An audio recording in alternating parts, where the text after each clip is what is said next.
I've done it, my friends. I've begun the long and arduous journey through the opaque and unflinching world of Stephen Erikson's Malazan Book of the Fallen series. Today, I'm here to talk about Gardens of the Moon, the first book of the series. Make sure you tighten your microphone before you do something.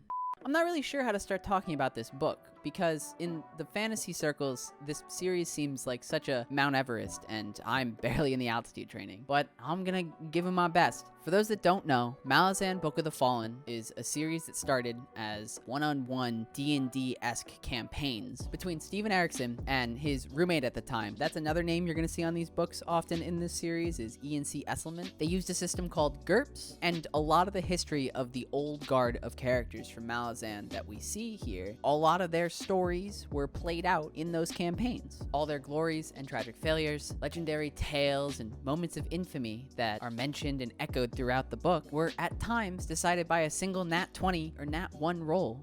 Well, 3d6 probably, because that's the system that GURPS uses. And actually, lower numbers are better. You know, I know they said that they weren't sticklers for the rules, but I'm pretty curious how they costed out those warrants. Something seems a little fishy there. Gardens of the Moon starts out as the Malazan Empire loses its emperor to an assassination, and then we watch as the new rule marches the armies across this continent of Genebacus. Genebacus, I'm not super great with the names in this story, and so I'm gonna try my best. I'm sorry. The setting for this first book is, for the most part, really only taking place in 2 cities and the roads in between them on this continent. The Pale is the first city that we see taken by the Malazan armies, and then almost the rest of the book takes place in Darujistan, a city of assassins and run by a mages guild, with blue gases that illuminate the city at night and political wheels and deals by candlelight. This is a beautiful fantasy city that I have to say has climbed over some of my favorite fantasy cities, with how Erikson was able to shape it through almost every aspect of the story. From the many powers pushing Darujistan to its limit, to the rooftop chase sequences that we get to witness, all the points of view from the dregs of society to the lords and ladies. We really get to see all the bits and bobs that keep this city turning. I would say we zoom in on our main character here, but this is kind of where the conventional ideas of how a fantasy story go kind of veer off. I know that many epic fantasy novels have a lot of points of view, but Malazan has 453 points of view throughout the series. Wheel of Time has 147, and Stormlight is looking pretty small over there with only 59. Gardens of the Moon alone puts you in the eyes and noggins of 34 unique characters. After this first book, it is not nearly as clear as, say, Way of Kings, who the main characters are for this story, in that we know Kaladin, Shallan, Dalinar, those are our big 3. I can't pick out a big 3 here. Piran, Whiskey Jack, and Crocus, maybe? Yeah, those sound like characters that are being set up for big protagonist roles, but there's so many rich and deep characters here, it's hard to say whose story you're following. You're following everyone. All the little bricks of story are being laid out to create the giant structure that is Malazan. And Erikson is really displaying a lot of skill doing this well in the first book. These character storylines at times have literal proximity to each other, where they just barely scrape by, and that sometimes happens to a whoo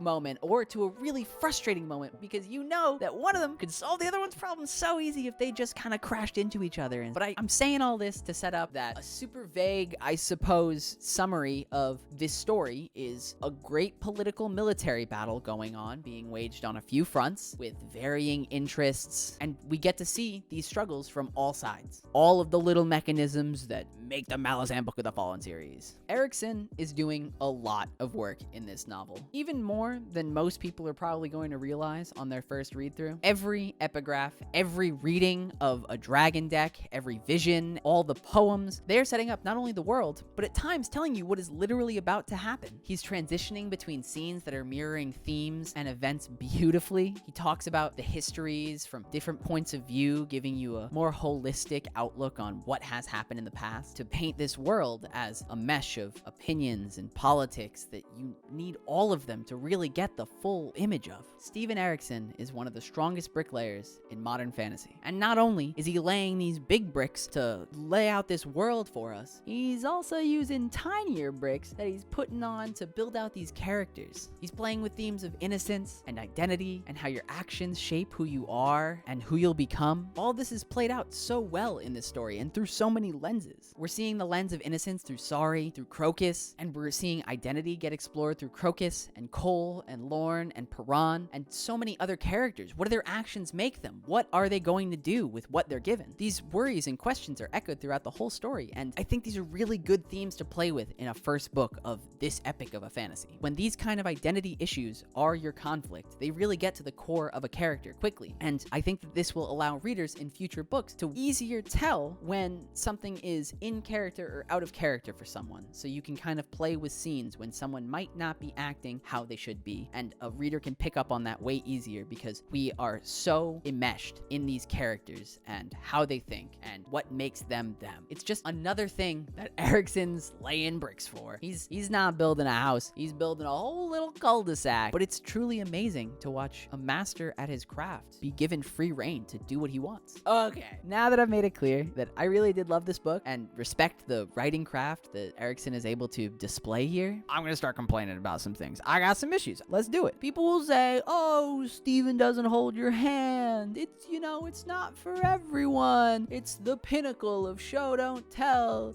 Blah. If you're not vibing with it, you just need to up those little IQ points in your brain. Have you played Big Brain Academy? No. I don't trust those people. You have a big brain. Stephen Erikson is doing this to you on purpose. He's keeping stuff from the reader. Even if you're in the character's heads, you're still only going to see what he wants to show you in those inner monologues. He hides information behind vagaries and pronouns when he should be using specifics and names. But then in other scenes, he sits the character down and over-clarifies something that he needs you to know. So it's not even all show, no tell. He does a lot of telling in this book. But this obfuscation of information, I feel, is a filter that Stephen Erikson has employed, either consciously or subconsciously. I'm not going to say he's doing this to be evil, but he's employed this great filter of sorts to kind of make sure that you're really invested in these books. And it just feels mean sometimes. But I must say that for the most part, a lot of the confusion is resolved by just being in the moment, pushing through and pretending you understand when they mention the Great Maroon Stormtroopers that came down 7 years ago, and well, you know how that went, so I'm not going to explain anymore. In time, it'll all be revealed, or at least it'll be a bit more clear. So for the most part, just focus on the characters and what they're doing in the here and now, and you can go through this story enjoying a lot of what it has to offer. I will say that there are going to be moments that feel like they're completely out of the blue and feel like we get some Deus Ex Machina action going on here and things are just kind of not hinted at. But for the most part, everything that takes place, we get hints for. It does all slide together. Sans a few clunky first book problems of ideas that are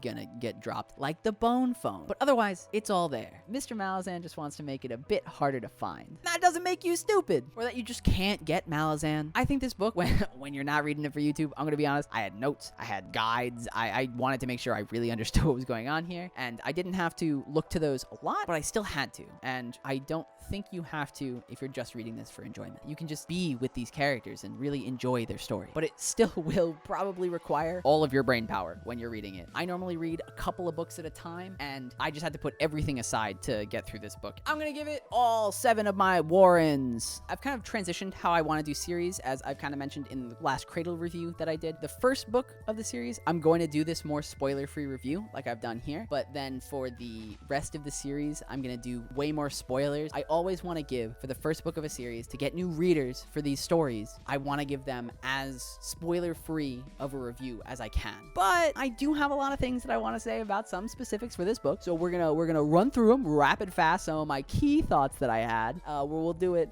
ultra rapid fire mode. All right, ready? 3, 2, 1.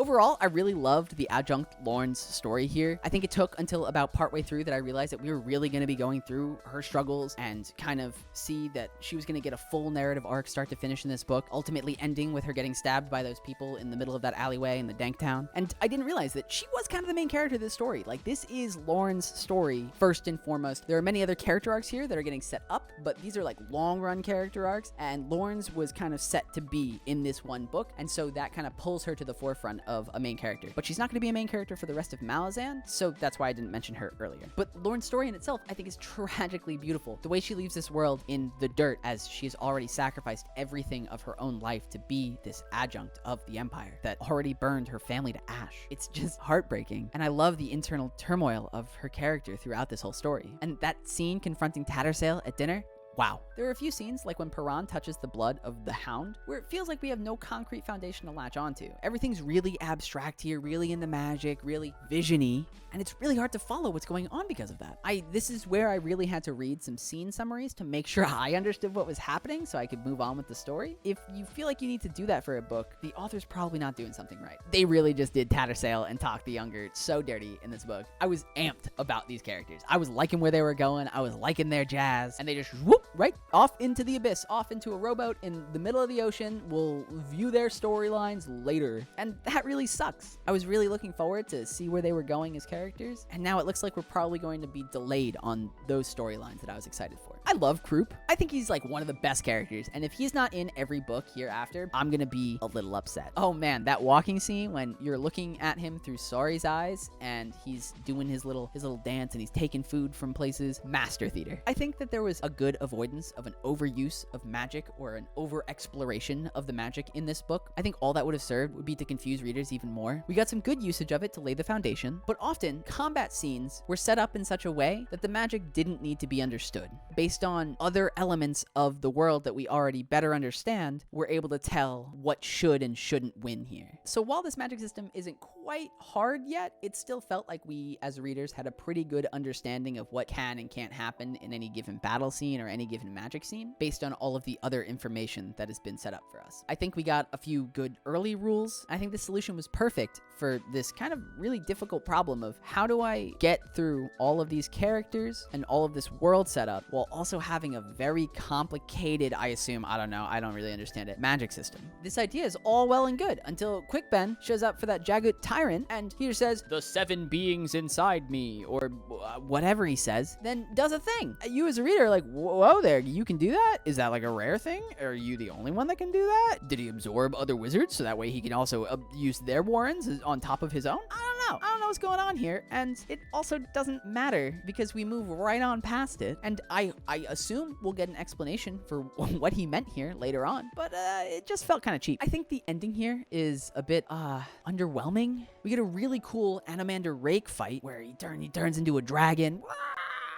And then we kind of get this cheesy Quick Ben line, and then he pulls out his Omega Laser, and then the ground comes up and swallows the Jagged Tyrant. Like, huh? And also, where were all the explosions I was promised? Every chapter, we're talking about the bombs in the crossroads, and how the gases are building up, and the blue gases of Darujistan, and the explosions plus gases equals Big Baba Booey, and then just nothing. It was a very red herring in a kind of gwunky way. I didn't like it. Overall, I think there is an amazing story here with such dense and rich content, and I'm really eager to get to the next book to see how it continues. That's the current faith that I have with all of the good that I've heard about these books, as well as all of the craft that was showcased to me by Erikson in this first book. Have you read all of Malazan? Have you restarted reading Malazan a couple of times? I know I've tried to pick up this book 3 or 4 times over my life, and this is the first time I've actually read through the whole thing, and I'm happier for it. I'm excited to read the next one now. I think I finally got over that hurdle. So let me know what your relationship with this book series is down in those comments. If you liked anything that I had to say here, hit that like button. And if you haven't yet, hit that subscribe button. Thank you so much for watching this video. I'll catch you in the next one. And until then, stay lit.